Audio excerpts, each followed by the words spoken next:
Hello, Tom Levecchia here with the latest edition of the New Theory podcast. Today we got an extremely special guest today, Andrew Henderson, who's the CEO of NomadCapitalist.com. And this is a subject that has been hot over the last few years. People are deciding to work from pretty much wherever they damn well please. And Andrew will talk to us a little bit about how to make that happen and even some of the tax consequences of working overseas. Andrew, welcome to New Theory Podcast. How are you doing today? It's great to be with you. All right. So give us your background. Did you start kind of traditional corporate or kind of traditional job that you were, housed and attached to a certain area, or were you always kind of a nomad capitalist? Yeah, my situation was that I flunked out of a party school, basically, or I don't recall at this point if I was about to flunk out. They're like, all right, dude, we're going to have our eye on you, or if they're like, don't come back. I don't remember, but I never really wanted to be in school. I kind of just, screwed around and just, try to, do the thing of keeping your parents happy. All right, let me just pretend to go to college for a while. But I started my first business when I was 19 in the fast-growing world of radio, and built that into kind of a very niche business in the United States, ended up investing in other businesses in the United States and building those out. And along the way, met some people who really encouraged me to live my passions of traveling around the world and doing so even if there was no one to go with. And as I started traveling, running my location independent businesses, I made a lot of observations along the way that led me to believe that there were better places to, as I say, go where you're treated best. So I could go to other countries and bank and live and do all the things in life, including, I've been talking a lot about recently, dating and meeting people and making friends and doing stuff that's not financial at all. And that ultimately that the best place for me was not to be in the United States. And so that's what I've learned over these last dozen or so years now, Tom. Wow, so you've been doing it for a dozen years. Okay, let's get to it. Give us like one or two maybe industries or companies or, examples of a opportunity that can be under the nomadic lifestyle that somebody hasn't normally thought of. Obviously, I'm in digital marketing. I have remote teams. I can kind of go wherever I want to. So that kind of makes sense. But give us maybe one or two trending that, hey, I never thought of that as being a nomadic company. Well, one thing I've said recently, we're putting out a lot of YouTube content now, and I made a video where I said, do you need to have a location-independent business in the sense of you need to be location-independent? Now, the tax consequences for a business where the guy running it is overseas, but the business itself is domestic, are going to be different than someone who just takes the whole thing in a backpack and leaves the country with it. But I had investments where I had managers running the business. I had people, running around doing the work in the U.S., and I would go and I would travel. So, people may not think a laundromat or a pool service business or a car business or whatever else could be international. I happen to think that I had a brief investment into a car company that my goal, and I eventually just realized these guys were only good at domestic. They weren't going to be cooperative international. But my goal was to make it an international business and start doing export and make it a much more international thing to partially tax and partially just making more money. So I think that if you can not only find ways to make your current domestic business more international, or you can just go and live overseas. Of course, that's in addition to all the businesses that you can put in a backpack: coaching, consulting, e-commerce, anything like that. And then there's people who don't run businesses, but they're doing trading, whether it's cryptocurrency trading, day trading, whatever. Okay, so I got it. So there's nutritional stuff like you mentioned, but maybe technologies can perhaps make it easier. Again, if you're selling cars, hey, exporting obviously makes sense because you're overseas anyway, and you have some local relationships. So, okay, that kind of makes sense. Now, I can only imagine that, doing taxes or, let's say you would, supplant yourself into three countries over the year at 4 months or 3 or 4 months each. I can imagine the tax situation would be easy. Walk us through generally, how does the taxes work in that situation?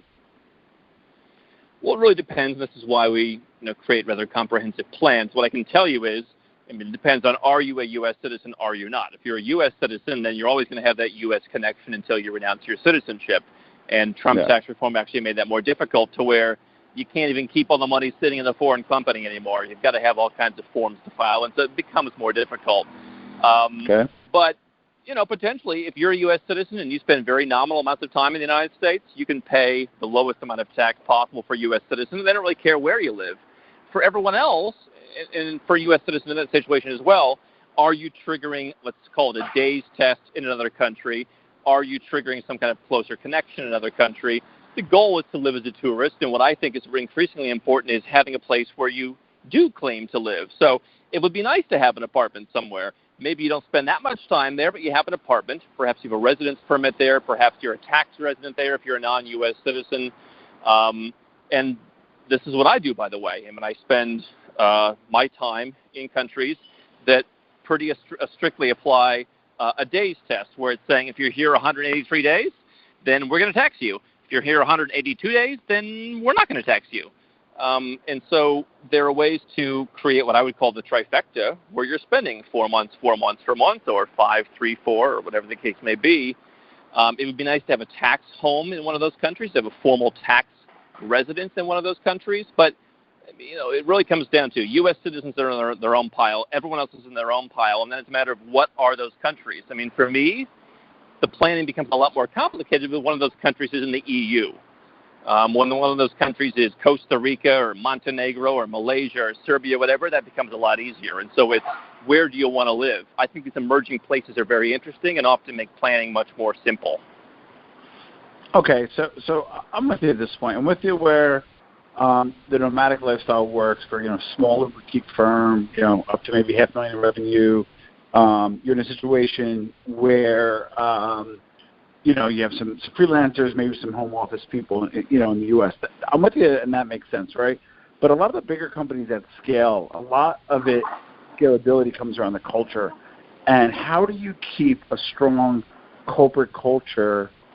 Let's just say you were a $3 million company, and you do want to live a nomadic lifestyle. So what are your recommendations on keeping a strong culture despite not being in the same office? Well, I think I'll tell you from what I'm doing in my company. I mean, we run a multi-million-dollar company. We have really gotten somewhat away from the distributed team. We've started to put more people in the same place. We've allowed some flexibility, but the idea of endless travel, work wherever you want, I found that, you know, if you want people to be employees, that's probably not necessarily going to work. And so I've been the entrepreneur for my entire life, where you know, it started out as, hey, who cares what the hours are? Who cares where you're at as long as the work's being done? That's great if you're an entrepreneur.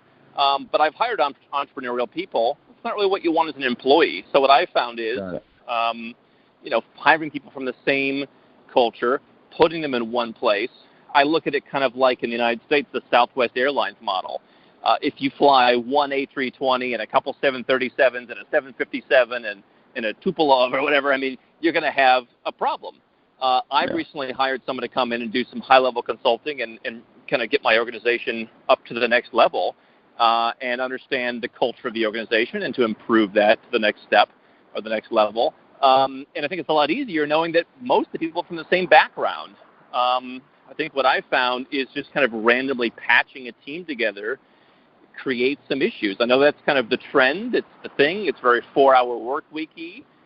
But I like to look to, you know, what are bigger companies doing successful, and I think that kind of example of flying one kind of aircraft works rather well. Love it. Beautiful. So what does Nomad Capitalist actually do for business people and entrepreneurs? Well, Nomad Capitalist was born out of my own needs and me researching and just figuring this stuff out, and people started asking me, you know, how do I save on tax? That, surprisingly to most people, was not my reason for wanting to go overseas. It was an interesting side product as someone who's always hated paying so much in tax.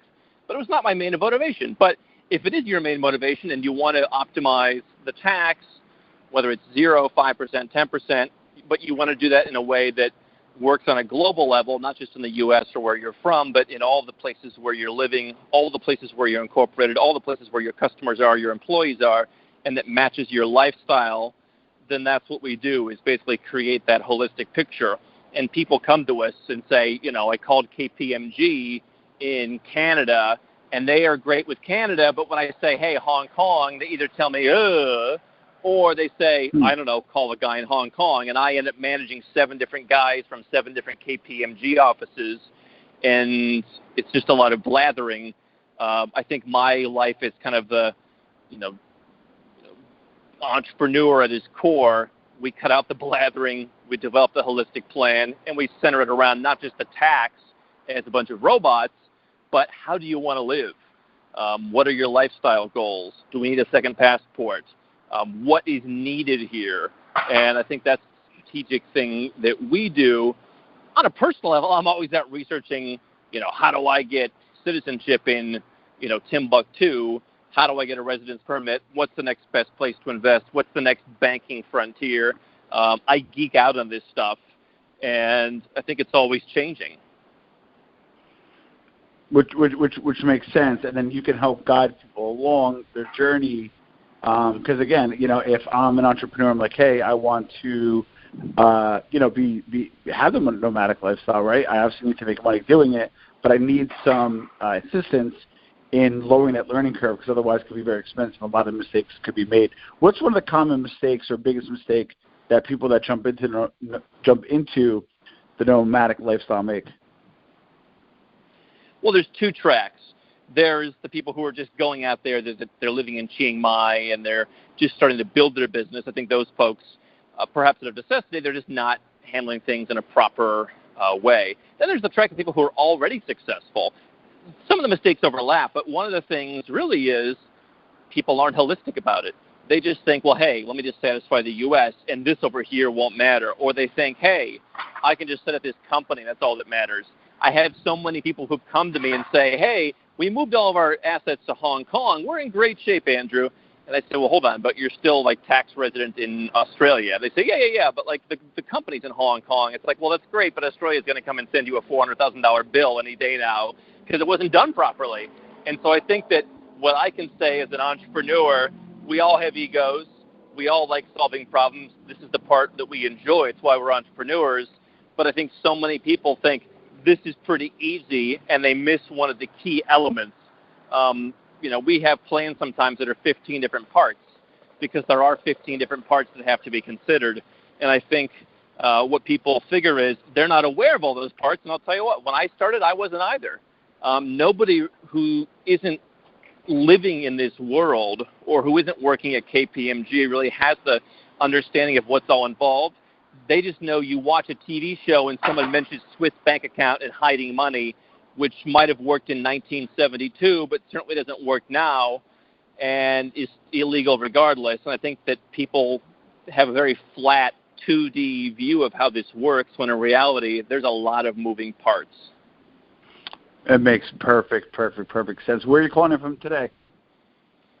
So I'm in one of my trifecta homes in Kuala Lumpur, which I think is probably one of the underrated, despite the fact that you open the window and you hear all kinds of traffic, it's one of the underrated gems that I think people should really look at from both a tax and lifestyle point of view.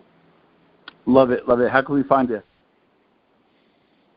Well, you can find us at nomadcapitalist.com, Nomad Capitalist on YouTube, the book Nomad Capitalist on Amazon, and you can find Kuala Lumpur on a flight search engine near you. I think people should check it out. Love it. Andrew, thanks so much for your time. Check them out. For those listening to the podcast, please like, share, and subscribe, and make sure you share Andrew's story, because whether you are a nomadic person currently or looking to kind of mix things up a little bit in your business and travel life, Andrew's definitely the guy to check out. Andrew, thanks for joining the podcast.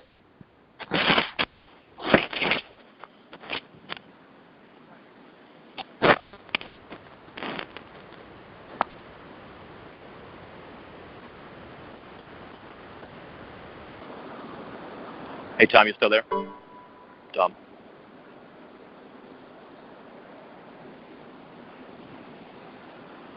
Tom?